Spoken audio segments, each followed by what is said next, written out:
Hi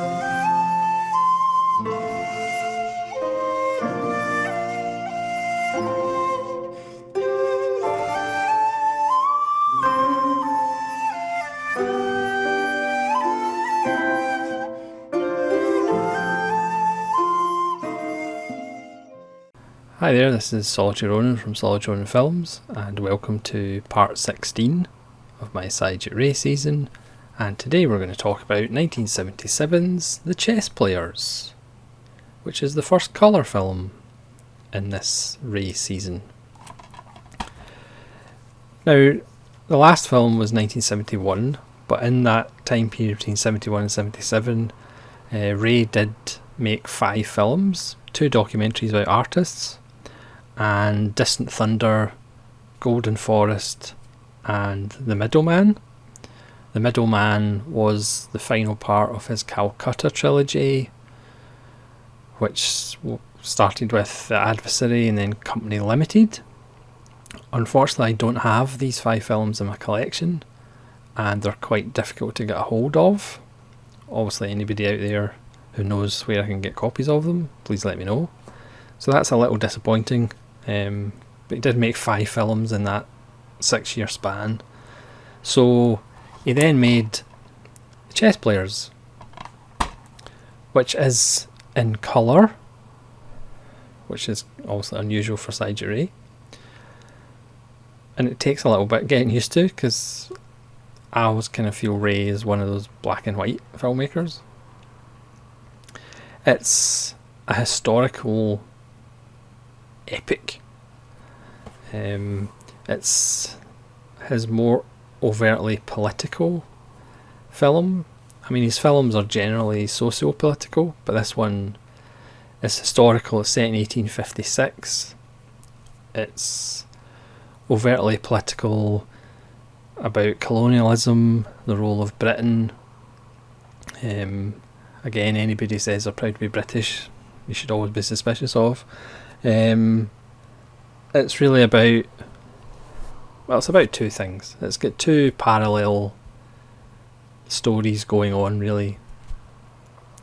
One of them is about Britain taking over India and the Kingdom of Oudh, which is a really rich region who, to kind of protect themselves, finance quite a lot of British activity in other regions of India. Again, apologies to any Indian viewers for not getting my history right or badly pronouncing names, which no doubt I will do. But it's about a king the leader of this area, who the British have kind of called the king, who's not really interested in ruling. He is a poet and he writes songs. He prefers kite flying from the roof of the palace. He's not really interested in ruling that much. And Richard Attenborough is in the film, so there is some English language, but then with Ray there always is a little bit of English language, because again his films are about the changing of India. You know, his earlier ones in the Calcutta trilogy were about, you know, Indian people becoming more British, speaking more English. So Richard Attenborough wants to get rid of this king for the East India Company and essentially Britain to take this region as well, because that's what Britain did. And then we have the slightly lighter story of these 2 guys, Mir and Mirza, apologies, who are essentially rich loafers who have inherited money from warrior ancestors, and they just sit about and play chess all day and eat and annoy their wives. And this is kind of the comedy of the film, while this other political other side of it is going on with Richard Attenborough and this king as Britain tries to take over another bit of India. Obviously, chess is used as a metaphor.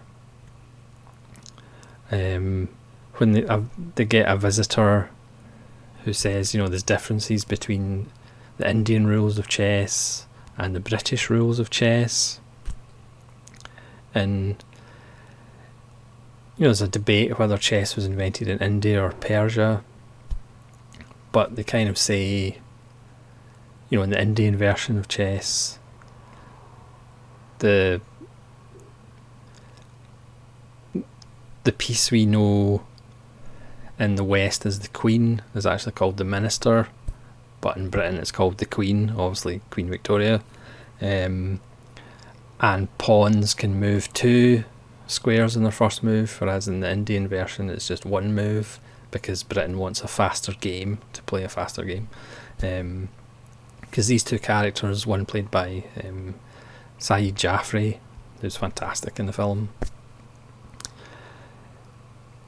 they just spend all day playing chess. One of their wives absolutely hates it, wants more attention, and Satyajit's wife gets attention from other places, so she doesn't really mind that her husband is playing chess all day.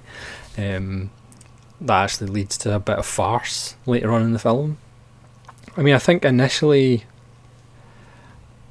I kind of feel that the 2 stories they kind of jar against each other, but as the film progresses they kind of work better.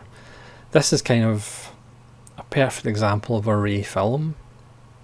At the start you're kind of, it's a slow burn, very much like Chabrol and the other long running series that I'm doing. It takes a while to get there, but when it actually gets there, by the time you've watched it, you kind of go, yeah, that's fantastic, that's a 4-star film. Which has pretty much been my reaction to all of his films. I just think he's just so good, but that's just me. Back to the film. So you have this kind of lighter story with the 2 chess players. There's a wonderful scene where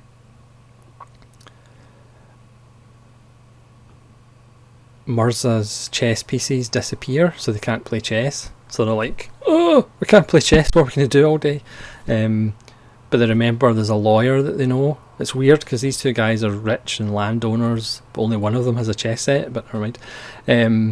They go to this lawyer who's actually dying, and he's got a chess set waiting. So while they're waiting to see him, even though he's dying, because they want to ask if they can borrow his chess set, they actually start playing a game of chess, and of course every time somebody comes into the room they're like surreptitiously stop and pretend that they're not playing it. It's just a wonderful scene, it's absolutely hilarious. So obviously their problems are a bit more frivolous, and then we have the backdrop of these historical events, possible threats of Richard Attenborough's British army taking the king and deposing of the king by force. Meanwhile, these 2 buffoons are like arguing over, what they're going to have for dinner and stuff like that. It is one of Ray's funniest films, just with these 2 characters, because they're just wonderful characters, and their interactions together are just fantastic to watch. But it also has this serious stuff about the colonisation and the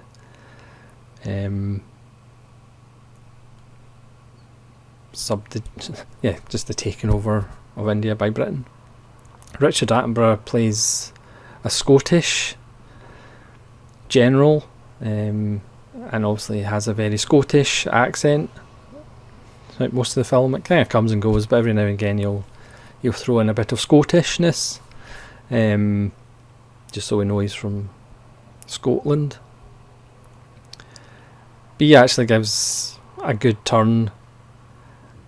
Obviously he doesn't really understand the customs, strangely enough.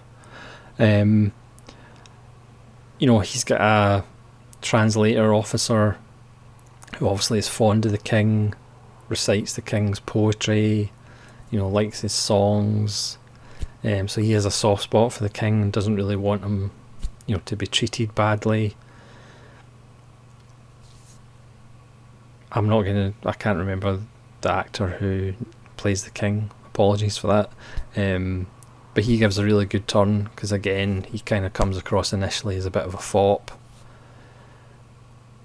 But he gets a lot more serious nearer the end of the film, as his it's a choice between walking away or having to be, taken by force. Obviously, the British offer him money to walk away from his throne. So it's kind of, it is Ray's most overtly political one, about the actual history of India and Britain's role as it kind of just took over territory by territory by territory. But it's also one of his funniest films, probably his funniest film. The colours are beautiful. I hope one day somebody releases it in Blu-ray. This is a Kino Lorber DVD, and it's a pretty decent print. I know Artificial Eye have a DVD of it as well. But the colours are just beautiful. It reminds you a little bit of late Kurosawa with Kagemusha and Ran, but this was 1977, so this was actually before those films. But there's beautiful colours, beautiful costumes. You can see the images on the screen behind me or next to me. Great colours, and it really needs, obviously a lot of these films need Blu-ray releases, but this one could definitely benefit from Blu-ray release. This one was really successful. It kind of made more people aware of Ray, maybe because Richard Attenborough was in it, maybe because it was in colour, maybe it was because it looked like one of those historical epics. It's not actually that long, it's about 115 minutes, and it does have an intermission, bizarrely, back in those days where films had intermissions. Bizarrely, I just recently watched Jeremiah Johnson with Robert Redford, and that's got an overture and an intermission, and again, the film's actually under 2 hours. But that's a completely different story. Again, another slow burn, a slow start. For me, I kind of felt the stories perhaps didn't really gel together, but then as the film goes on, obviously the metaphors really start with chess and political chess, and in the end it's a hugely enjoyable film, and it gives you a nice history lesson. Again, any Indian viewers can let me know whether the history is that accurate, but I'm guessing with Ray it's fairly accurate. It's a nice turn by Richard Attenborough. Saeed Jaffrey's wonderful as one of the chess players. Mir, everybody's wonderful in it. Again, Ray wrote it, directed it, and did the music. The music's great. There's a nice couple of musical set pieces. Yeah, it's just hugely enjoyable, like all 16 Ray films that I've discussed. So thanks very much for watching. Please let me know what you think of the Chess Players if you've seen it, and hopefully you'll join me again for part 17 of the Satyajit Ray season. Apologies for them. They're not coming thick and fast, but they are coming, I promise. So thanks very much for watching, and hopefully you'll join me again. This is Solitary Ronin from Solitary Ronin Films, saying farewell.